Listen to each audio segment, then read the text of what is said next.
যে একাধিক বিয়ে বা 4টা বিয়ে না করলে আপনার ইমানই পরিপূর্ণ হবে না, এমন ভাবে তারা কথাবার্তা বলে। আল্লাহ তাআলা বলেন ফানকিহু মা তাবা লাকুম মিনান নিসাই মাসনা ওয়া সুলাসা ওয়া রুবা, মহিলাদের মধ্য থেকে যাদেরকে তোমাদের ভালো লাগে তোমরা বিয়ে করো।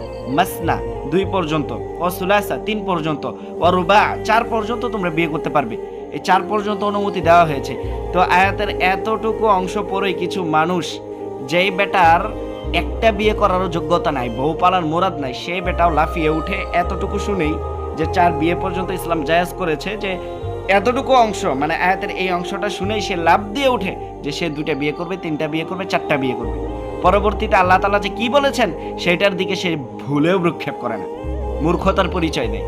পরবর্তীতে আল্লাহ তাআলা বলেছেন ফাইন খিফতুম আল্লা তা'দিলু ফাওয়াহিদা, ফাইন খিফতুম তোমরা যদি ভয় করো, লা তা'দিলু তোমরা ন্যায় বিচার করতে পারবে না, ফাওয়াহিদা তাহলে তোমার জন্য একটাই যথেষ্ট।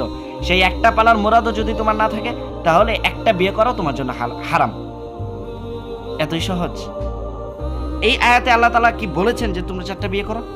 বরং আল্লাহ তাআলা বলেছেন যে তোমরা যদি ভয় করো যে ন্যায়সঙ্গতা বজায় রাখতে পারবে না, তাহলে বিয়ে করার দরকার নাই, একটা করো, একটা নিয়ে সন্তুষ্ট থাকো। আর আপনারা এটাকে বাড়িয়ে দিচ্ছেন যে আল্লাহ তাআলা বলেছেন যে 4টা বিয়ে করো তোমরা। এত সহজ। আল্লাহ রাসূল সাল্লাল্লাহু আলাইহি ওয়াসাল্লাম একাধিক বিয়ে করেছেন। কেন করেছেন? কামনার জন্য? জীবনেও না। তিনি বিয়ে করেছেন বিধবা নারীদেরকে আশ্রয় দেওয়ার জন্য। বিভিন্ন